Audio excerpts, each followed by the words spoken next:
E nós voltamos agora para a segunda parte dessa aula que fala sobre as fontes não renováveis. E recordo que a gente fez a introdução na última aula, falamos um pouquinho de diferença entre energia primária e energia elétrica, e já começamos a falar um pouquinho sobre o petróleo. Então, nessa aula de agora, a gente vai se aprofundar nas relações geopolíticas do petróleo. A gente sabe que o Oriente Médio é um espaço de grande instabilidade. Existem vários interesses mundiais que convergem naquela região. E no ano de 73, uma instabilidade muito séria na região causou um grande choque no preço do petróleo. O que a gente sabe é que Estados Unidos apoia abertamente e explicitamente Israel, e isso faz desde muito tempo. Fez isso na Guerra dos Seis Dias, nos anos 60, que com esse apoio Israel ganhou dos seus inimigos, que eram na época Egito, Jordânia, Síria, que apoiavam os palestinos. Então Israel ganha dessas três nações e pega território dessas três nações. No ano de 1973, essas três nações que perderam territórios, ou seja, Egito, Jordânia e Síria, novamente atacam Israel. E atacam durante um feriado, um feriado religioso, por isso o nome Guerra do Yom Kippur. E novamente Israel, com o apoio dos Estados Unidos, derrota Egito, Síria e Jordânia. Só que dessa vez algo diferente acontece. Os países vizinhos ali, grande parte também islâmicos, árabes, no caso do Irã ele é persa, mas islâmico, decidem dessa vez se intrometer nesse conflito. E eles se intrometem de que forma? Racionando petróleo. Como a maior parte da OPEP, lembra, eram de países islâmicos e árabes, ou melhor ainda são, foi muito fácil boicotar esse petróleo às nações que apoiavam Israel. Basicamente as nações ocidentais. Então houve um boicote generalizado à venda de petróleo para o mundo. Os grandes navios petroleiros não saíam da região do Golfo Pérsico. A economia mundial entra em colapso, porque basicamente o preço do petróleo explode. Os Estados Unidos até tentou intervir nisso militarmente, mas a Europa disse não, melhor não.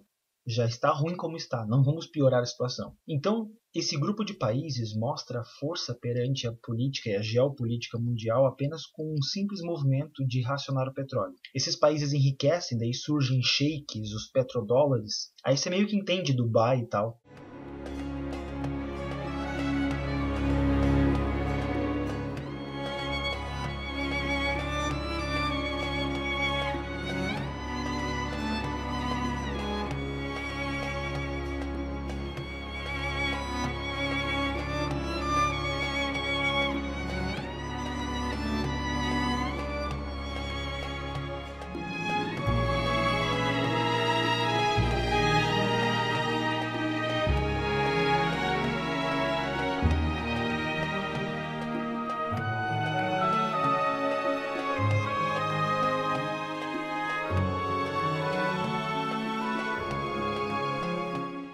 E mostram o poder que eles têm quando unidos. O fato é que nunca mais houve essa união, tá, pessoal? Essa união nunca mais ocorreu. Inclusive, hoje, Irã e Arábia Saudita são rivais de morte. Porque entendemos que esses países, quando juntos, já chegaram a derrubar a economia mundial.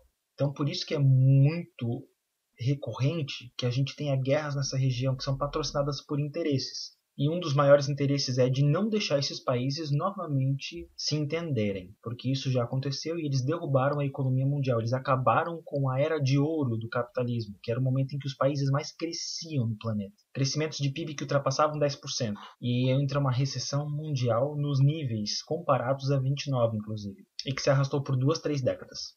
Mas espera lá, não foi só isso que fez com que essa crise se tornasse essa grande crise, que nem eu disse a vocês, essa crise dos anos 70. Que aqui no Brasil vai ter uma repercussão muito séria, e tanto que chamaremos a década de 80 como década perdida, porque o Brasil mergulha em crise atrás de crise. Claro que não foi só isso, teve também muito do que aconteceu no próprio Brasil, a gente já falou sobre isso, lembra um endividamento muito grande, de empréstimos que foram feitos, mas que esses contextos da geopolítica mundial, é claro que interferem de forma muito, muito expressiva, isso sem dúvida. E aí, nos anos 70 também ainda, no final da década de 70, nós teremos a Revolução Iraniana, ou Revolução Xiita. Em 79, o Irã vai passar por uma revolução de cunho teocrático muito forte. A Revolução Islâmica a Revolução de 1979 foi o primeiro capítulo de uma série de transformações políticas que se processaram através de verdadeiras guerras civis, certo, no interior do Irã, até que finalmente o regime atual, o regime da hierarquia islâmica, se consolidou no poder. De um modo geral, todas as formações políticas que não são islâmicas atualmente no Irã, basicamente atuam no exterior, não atuam dentro do Irã, não podem atuar, não podem ter legalidade, você não pode abrir uma sede de uma força política não religiosa ou inclusive antirreligiosa, vamos dizer assim, laica e antirreligiosa, porque esse foi o resultado final da revolução. Mas eu quero sublinhar que esse foi apenas o resultado final. No início foi um movimento muito amplo, que não foi exclusivamente islâmico, onde o islamismo tinha muito a ver, basicamente porque nas condições de um regime monárquico praticamente absolutista, a única coisa, digamos assim, que não pertencia ao regime, o único local público que não pertencia ao regime, eram os locais, digamos assim, as igrejas e as mesquitas, certo? Então foi os locais onde as pessoas se reuniam para organizar as manifestações e tudo mais, eram as mesquitas. Logicamente isso deu, além da longa tradição do islamismo xiita, que é uma das variantes do islamismo, certo? Da longa tradição do islamismo xiita no Irã, isso deu ao islamismo xiita, ao clero xiita, um papel decisivo na revolução, para não falar do fato de que o Ayatollah Khomeini, que era o principal líder da igreja, digamos assim, da hierarquia clerical xiita, se encontrava exilado, nesse momento se encontrava exilado na França, e ele era visto como uma espécie de líder indiscutido da oposição ao Shah, o que é uma miragem, porque na verdade ele não era o líder indiscutido dessa oposição, ele era simplesmente a figura mais conhecida.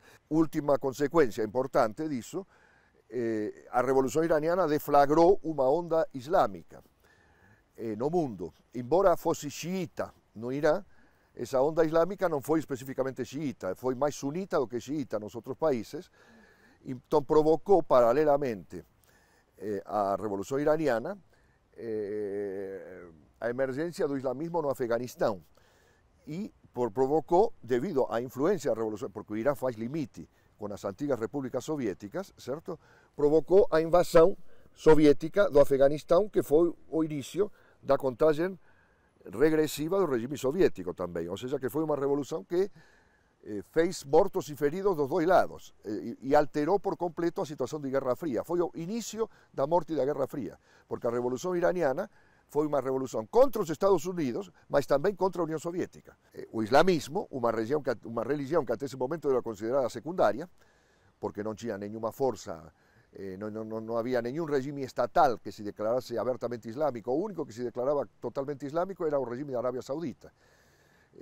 Mas fora os outros eram mais ou menos laicos e tudo mais, e era parente pobre das religiões monoteístas, porque você tinha o cristianismo dominante no mundo, o judaísmo, que era uma religião minoritária, mas tinha o Estado de Israel já muito forte, e o islamismo, que era um bando de gente espalhada, que ainda por cima não reconhece, porque não existe um papa do Islã, e ainda por cima existem diversas variantes do islamismo, xiitas, sunitas e muitas outras, os xiitas estão divididos, os sunitas também.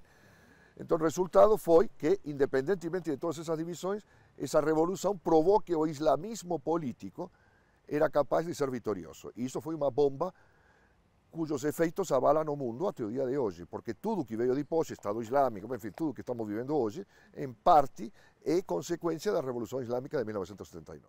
O Ayatollah Khomeini basicamente vai fazer um movimento de romper com as alianças ocidentais que o Irã tinha. Um desses movimentos, inclusive, tinha a ver com petróleo. O Ayatollah dizia que petróleo era uma dádiva, era um tesouro de Alá, e que até então os chás persas estavam vendendo a preço de banana para os países ocidentais. Essa revolução ela quer quebrar, ela quer romper muitos dos laços ocidentais. E entre esses laços são os laços de venda de petróleo barateado para a Inglaterra e Estados Unidos, principalmente. Então essa revolução foi basicamente a revolução que criou uma segunda crise do petróleo, que foi basicamente protagonizada pelo Irã, só que ele é um dos maiores produtores de petróleo até hoje. Aí que se cria aquela ideia errônea que a gente já viu, né, de que xiitas são mais radicais, sendo que a maior parte dos grupos radicais do mundo são sunitas, mas de novo, não por causa das suas orientações religiosas, mas é porque os sunitas são de fato a maioria do mundo islâmico. Então toma cuidado, essa ideia de xiita radical vem dessa revolução que fez com que o Irã quebrasse laços com os tradicionais aliados que ele tinha. Essa revolução ela vai ter uma consequência muito severa, porque vai se criar aí um conflito entre Irã e Iraque, que são dois países de maioria xiita, são dois países irmãos, basicamente. Números da guerra Irã-Iraque.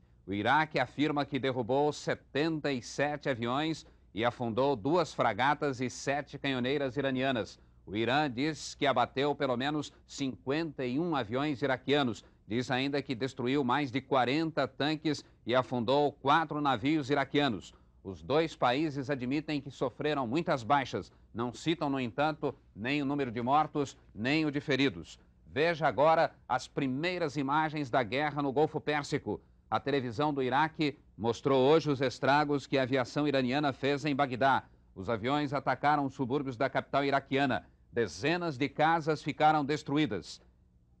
Este é o Estreito de Hormuz, por onde passam os navios que vão buscar petróleo no Golfo Pérsico. Segundo informações de marinheiros, os petroleiros puderam passar pelo estreito hoje, apesar da guerra. O Iraque suspendeu as exportações por causa dos combates, mas o Irã estava abastecendo os navios no terminal da ilha de Kark. O abastecimento só foi suspenso depois do bombardeio iraquiano. Diversos petroleiros ficaram parados na entrada do Golfo Pérsico. Alguns comandantes temiam as restrições à navegação, outros não queriam pagar seguros mais elevados. Mas que o medo de que essa revolução contaminasse o Iraque fez com que os Estados Unidos interviesse na política iraquiana, colocando Saddam Hussein no poder. Saddam Hussein foi colocado no poder pelos Estados Unidos, até porque Saddam Hussein não era xiita, ele na verdade é sunita, que é a minoria no país. E se a gente for pensar no processo eleitoral democrático, esse cara não seria eleito. Depois, lembrando que Saddam Hussein se transformou num monstro em que a própria criatura que o criou não deu conta de lidar com ele. Os Estados Unidos perdeu o controle sobre Saddam Hussein e invadiu o Iraque em 2003, lembra? Sem o consentimento da ONU. Lembra disso? Imagens ao vivo de Bagdá, 9 horas da noite, começou realmente a maior ofensiva aérea à capital do Iraque. Bombas explodem na capital iraquiana, as baterias antiaéreas tentam se defender, interceptar esses ataques. Ataques que estão sendo feitos além de mísseis Tomahawk com bombardeiros B-52, mas você vê aí a fumaça já tomando conta do céu de Bagdá. Explosões muito fortes começaram a ser ouvidas. O ataque começou aproximadamente há 1 hora. Mas a parte mais intensa, realmente aí você vê fortíssimas explosões, fogo, fazendo rolos de fumaça. E a gente consegue já ouvir o barulho das explosões e das baterias antiaéreas. Até agora não se tinha visto realmente um ataque tão forte. Essas são imagens ao vivo. 9 horas e 1 minuto em Bagdá. O Pentágono já tinha avisado que hoje era o dia, como eles estavam dizendo. Todas as batalhas anteriores teriam sido preparatórias para esse momento. Os alvos principais seriam centros de comando, controle e de defesa antiaérea. Atacar esses pontos.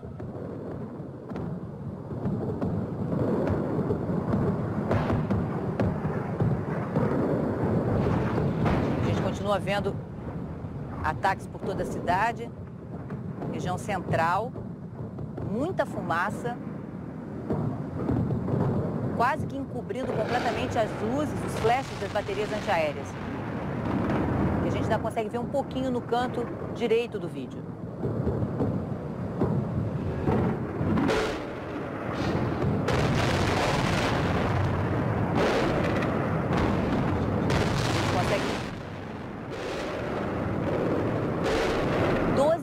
Estariam neste momento a caminho do palácio de Saddam Hussein, do ditador iraquiano Saddam Hussein.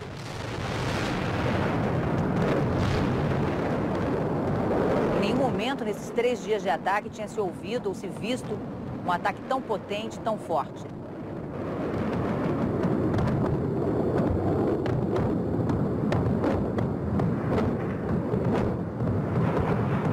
Novas explosões, incêndios.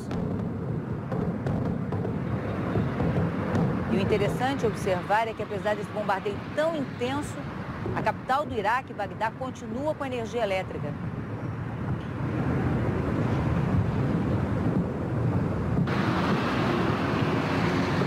Esse ataque já está sendo considerado muito maior do que qualquer outro ataque à capital, Bagdá, durante a Primeira Guerra do Golfo, há 12 anos.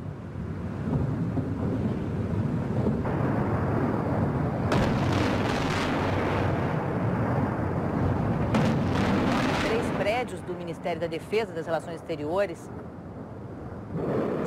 do planejamento tinham sido atingidos nos bombardeios. Ele recomeçou por volta de 2 horas e 15. Mas o momento mais forte, mais intenso é exatamente esse que a gente está acompanhando agora com imagens da TV árabe. Nós estamos aí vendo que 12 mísseis contra os palácios de Saddam Hussein foram disparados. E segundo a NBC, a rede de TV americana, o principal palácio do presidente iraquiano foi completamente destruído nesse ataque de agora, nesse bombardeio. Novamente, a gente vê as imagens da fumaça subindo, da destruição de prédios na capital Bagdá.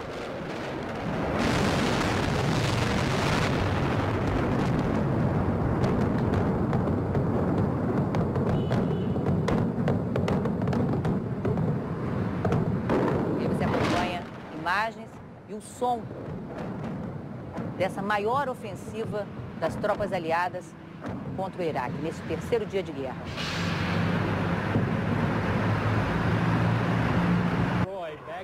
Destroying infrastructure. We did not get electrical power plants, transformers, that type of thing. The lights are still on. Novo ataque.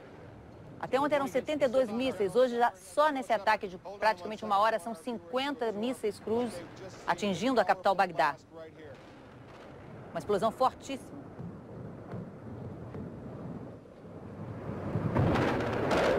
O ataque realmente vem crescendo. No primeiro dia, 40 mísseis atacaram a capital. Ontem, 72 mísseis. E hoje, nessa primeira batalha mais intensa, que está durando praticamente 1 hora, 50 mísseis já foram disparados em direção a Bagdá. 12 deles tinham como alvo o palácio, o complexo de palácios do presidente iraquiano Saddam Hussein, que teria tido seu principal palácio completamente destruído.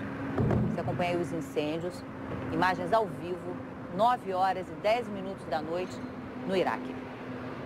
E aí você viu na aula de atualidades com Dalton, e você no Continente viu comigo, né, o que aconteceu com o Estado Islâmico. E justamente vem dessa intervenção que foi feita no Iraque, e depois de um processo eleitoral sem nenhum tipo de transição, nenhum tipo de governo transitório. E aí os xiitas vão começar a perseguir os sunitas que antes estavam do lado de Saddam Hussein. E aí você já sabe de tudo isso que a gente já viu em atualidades, mas só para você se lembrar que essa crise do petróleo tem aí consequências atuais, né, na configuração da Síria, do Iraque, entre outros.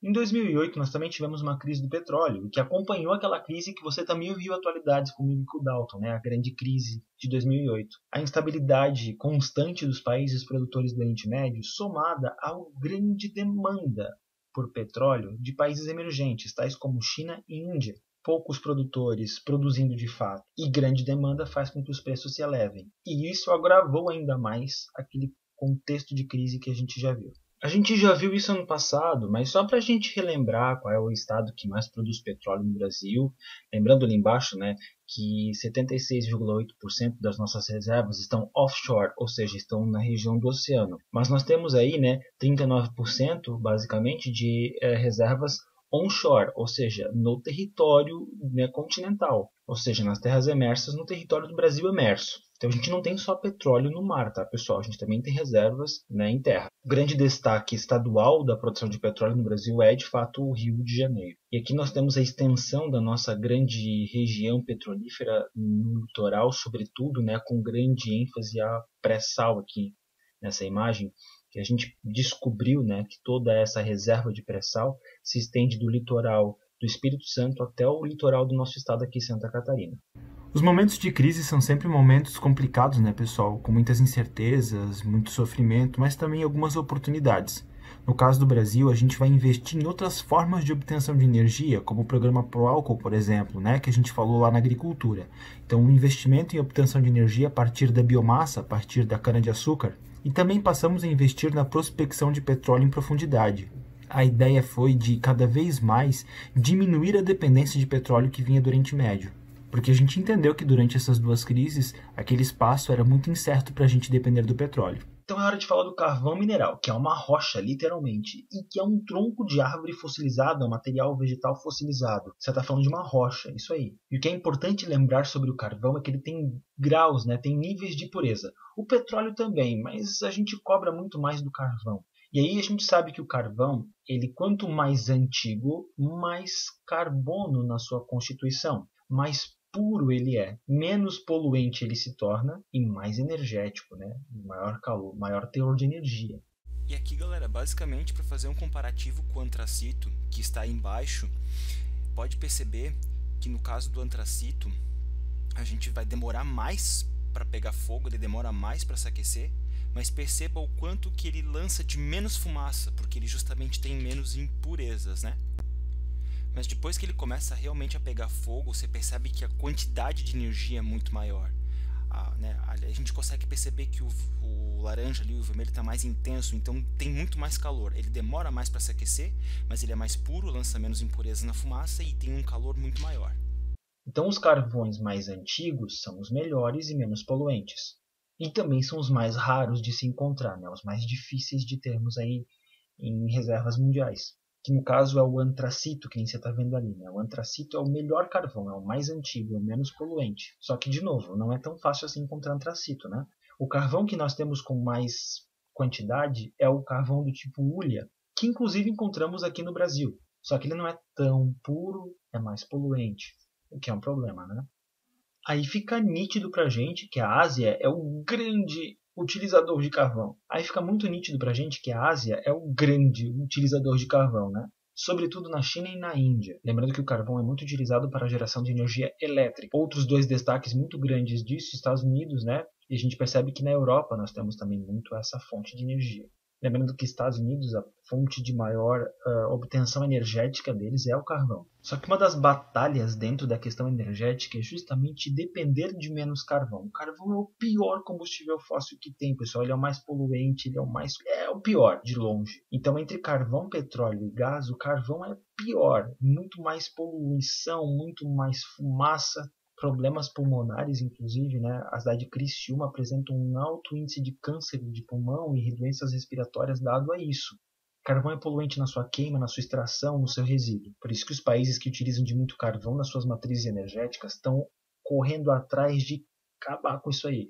A China, por exemplo, é o país que mais investe em energia eólica no mundo. Ela quer cair fora do carvão, porque ele não é renovável e muito poluente. Só que a gente não pode simplesmente desligar a luz do país e esperar com que as energias renováveis surjam ou que a gente consiga colocar esses caras. Essa transição ela é feita de forma devagar, né? E, portanto, ainda a China continua poluindo bastante via carvão. Assim como o petróleo, eu vou resgatar um pouquinho das informações que vimos ano passado sobre a nossa realidade na produção de carvão. Lembrando que o nosso carvão é do tipo hulha, ou seja, já é um carvão com mais impurezas. Basicamente, nosso carvão serve para as termoelétricas e para a siderurgia, e as reservas estão na região sul do Brasil. Nessa imagem aí nós temos a termoelétrica Jorge Lacerda, que fica em Capivari de Baixo. As maiores reservas brasileiras ficam no município de Candiota, ali onde você tem aquelas bolinhas no Rio Grande do Sul, mas a maior produção de fato ocorre na região de Criciúma, em nosso estado.